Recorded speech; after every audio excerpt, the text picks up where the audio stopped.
देखिए अब शशिकांत भैया हमको निपटा रहे हैं तो हम इनको कुछ नहीं कहेंगे, हमारे बड़े भाई हैं और हम इनको कुछ कह भी नहीं सकते हैं क्योंकि मैं ब्राह्मण हूं। मैं इनको केवल श्राप दे सकता हूं। अगर अगली बार मुझे इन्होंने टोका तो मैं श्राप देता हूं, अगले जन्म में भी यादव ही बनोगे आप। एक बार ताली बजाइए सारे लोग तो मैं शुरू हो जाऊं। भैया बजवानी पड़ेगी। आदरणीय सांसद जी की उपस्थिति है, बाहर कई सारी होल्डिंग लगी है। हम कानपुर वालों को लोग सर बड़ा इन्फीरिटी कॉम्प्लेक्स महसूस कराते हैं। अच्छा। कि ऐसे हैं वैसे, हालांकि हम लोग बहुत भोले लोग हैं। आपने देखा होगा बाहर बड़ी बड़ी होल्डिंग लगी, बड़े बड़े पोस्टर लगे, सारे कवियों की फोटो है, मेरी नहीं है। तो एक कवि ने हमसे कहा कि तुम्हारी यार फोटो क्यों नहीं है? तो मैंने कहा कि जिनकी फोटो होती है या जिनकी फोटो चलती है उन पर कोई असर नहीं होता, जिनकी फोटो नहीं होती है उनको मोदी जी राष्ट्रीय अध्यक्ष आजकल बना देते हैं। हाँ, तो ये देखिए सांसद जी भी इस पे खुश हो गए। तो अब मैं शुरू हो रहा हूं जी। अरे सर, नई रचना का जन्म हुआ, आदरणीय पवार जी का आशीर्वाद मिल गया है। 10-15-20 मिनट में आपके बीच में रहूंगा, ज़्यादा समय मैं आपका नहीं लूंगा। महिलाएं बहुत बैठी हुई हैं, कवि सम्मेलनों में महिलाएं कम आती हैं। इतनी महिलाएं कवि सम्मेलन में जीवन में मैंने पहली बार देखा है, पहली बार जीवन में देखा। और मैं बहुत दहशत में भी हूं कि इतनी महिलाएं क्यों आई हैं कवि सम्मेलन में। इनके जो पति जहां बैठे हैं मैं उनको सैल्यूट करता हूं। अपनी पत्नियों को कवि सम्मेलन में लाइए, इनको चारों धाम की यात्राएं कराइए, इनके साथ कभी शॉपिंग मत करना, जीवन भर रोएंगे। मैं रो रहा हूं।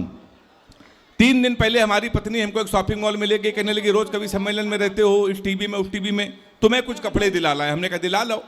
उसने दुकान वाले को बुलाया, उसने कहा भैया कुछ कपड़े दिलाओ।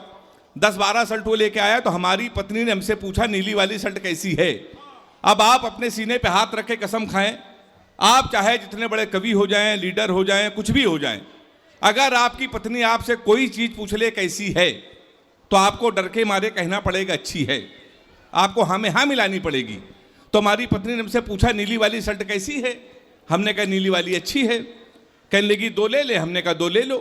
कहने लगी 2 ज़्यादा हो जाएगी। हमने कहा 2 ज़्यादा हो जाएगी। कहने लगी लेकिन आगे काम आएगी। हमने कहा आगे काम आएगी। बोली लाल वाली खिलेगी। हमने कहा लाल वाली खिलेगी। बोली पीली वाली का कोई जवाब नहीं। हमने कहा पीली वाली का कोई जवाब नहीं। बोली गुलाबी वाली पहन लोगे तो हीरो लगोगे। हमने कहा गुलाबी वाली भी अच्छी है। बोली सबसे अच्छी हरी वाली। हमने कहा हरी वाली बहुत अच्छी है। बोली पसंद है। हमने कहा पसंद है। उसने कहा भाई हरी वाली शर्ट पसंद है, पैक कर दो। हरी वाली शर्ट पैक करा के आए। पहली धुलाई में हरी वाली ने कलर छोड़ दिया। अब वो बेलन लेके हमारे पास आई, कहने लगी मैं 3 घंटे से कह रही थी लाल वाली ले लो। ताली बजाओ सारे लोग एक बार। तो सर ये होता है, देखिए भाभीयों का तालियां आ गई, इसका मतलब मैं सही कह रहा था। सर अगर इन पत्नियों से झूठ ना बोलो तो घर में खाना नसीब नहीं है। पर हिंदुस्तान में केवल एक ऐसे महापुरुष थे जिन्होंने अपनी पत्नी से कभी झूठ नहीं बोला, राजा हरिश्चंद्र। क्योंकि उनकी पत्नी ने 3 बातें कभी नहीं पूछी। मैं कैसी लग रही हूं, फोन किसका था, कहां से आ रहे हो, आपसे भी नहीं पूछे जाएंगे। आप भी नहीं झूठ बोलोगे तो आप ताली बजा सकते हो इस बात के लिए। तो मैंने आपको बताया सर मैं उत्तर प्रदेश का हूं, एक स्कूल में पढ़ाता हूं। अब हाथ से कभी अगर टीचर हो जाए तो बच्चे का भविष्य आप समझ सकते हैं। हमने अपने स्कूल के एक बच्चे से पूछा, हमने कहा बेटा ये बताओ 1 किलो रुई और 1 किलो लोहा, दोनों में भारी क्या होगा? उसने कहा मास्टर साहब लोहा भारी होगा। मैंने कहा बेवकूफ, मैं जो तुमसे कह रहा हूं कि 1 किलो रुई 1 किलो लोहा, जब दोनों 1 किलो है, रुई भी 1 किलो है, लोहा भी 1 किलो, तो लोहा कैसे भारी होगा? इसका जवाब सुनिएगा। उसने कहा मास्टर साहब आप हमको 1 किलो रुई फेंक के मारिए, हम आपको 1 किलो लोहा फेंक के मारते हैं। तालियां आपकी कमजोर हैं लेकिन हाँ अब ठीक है। सांसद जी हमने दूसरा क्वेश्चन पूछा, हमने कहा हिंदुस्तान में सबसे तेज उड़ने वाले पंछी का क्या नाम है? उसने जवाब दिया हाथी। हमने खड़े हो जाओ तुम्हारे बाप क्या करते हैं? उसने कहा योगी जी की बुलडोजर चलाते हैं। हमने कहा बैठ जाओ, हाथी सही जवाब। तो मास्टर भी बड़ा होशियार होता भाई साहब। तो मैं उसी कानपुर से आया हूं। आप दुनिया में सर कहीं भी चले जाइए, हमारे आप कानपुर आएंगे तो आपको लगेगा इतने विचित्र लोग केवल कानपुर में ही हैं। मैं लाफ्टर शो की शूटिंग कर रहा था मुंबई में, मैं वहां से लौट कर आया तो मेरी घड़ी खराब। मैंने जीवन का सबसे बड़ा पाप ये किया, आशीष भाई कानपुर वाले से टाइम पूछ लिया। हमने कहा भैया टाइम क्या हो रहा है? तो हमसे कहने लगा ऐसा गुरु तुरंत यहाँ से निकल लो, टाइम बहुत खराब है। हमारे मुंह बिल्कुल में लगना, नहीं तो तुम्हारा टाइम भी खराब हो जाएगा। तो हमने कहा भाई टाइम ने बता दो, ये बता दो तेरा मूड क्यों खराब है। अब उसका जवाब सुनना, सारे लोग ताली बजाना। हमने कहा तुम्हारा मूड क्यों खराब है। तो उसने कहा भाई साहब, एक लड़की इसको हमने इतना कहा कि बड़ी कमजोर है, कुछ खाया कर, वो हमारा 50,000 रुपए खा गई।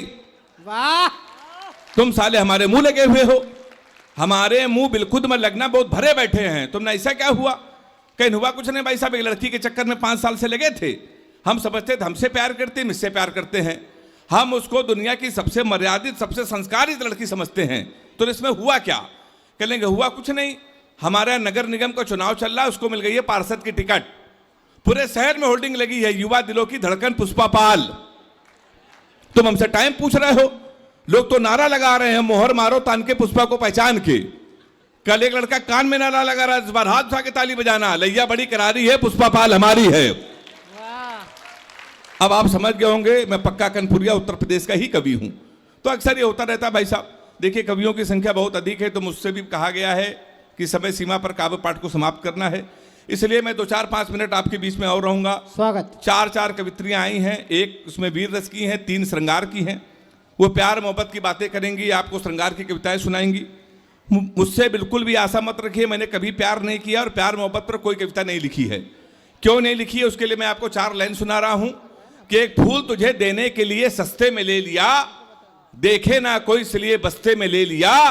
फूल तुझे देने को निकले थे जाने मन, पर यूपी पुलिस ने उसे रस्ते में ले लिया। हाँ, अब आपकी तालियां आई भाई साहब।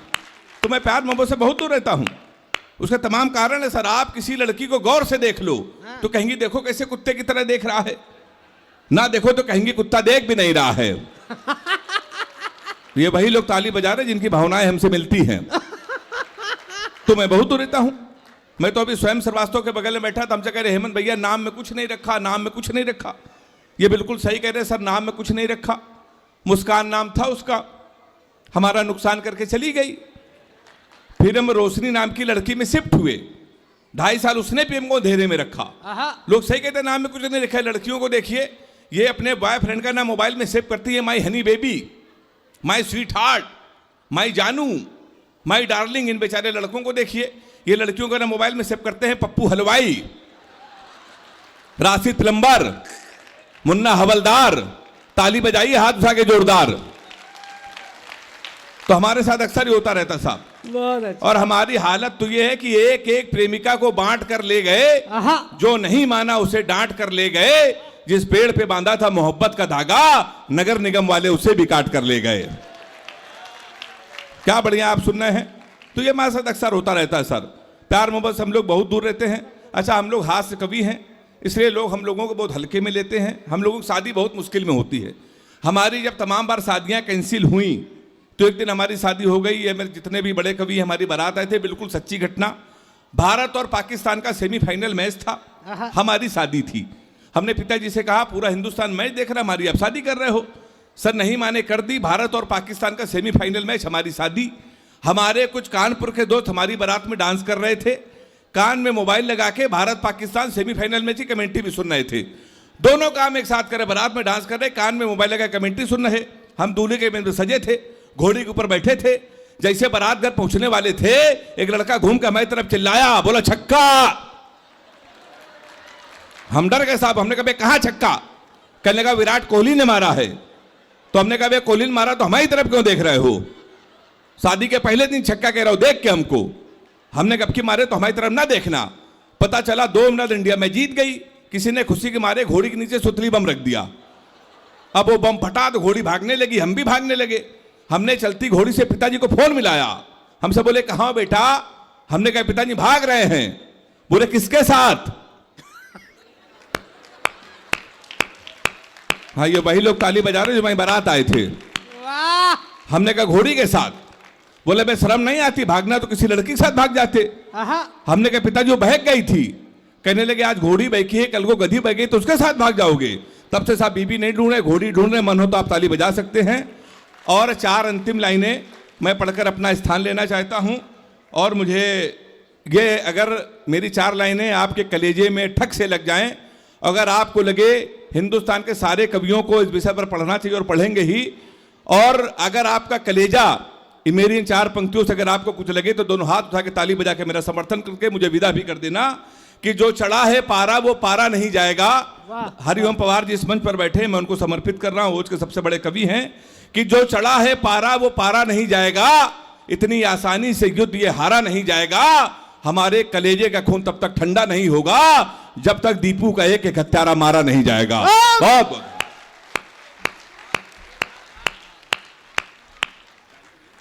ये थे भाई हेमंत पांडे, जिन्होंने हंसते हंसाते हुए हमारी उस दुखती हुई रग पर हाथ रखा जिसके जख्म भोला सिंह जी हिंदुस्तान की 140 करोड़ जनता महसूस कर रही है।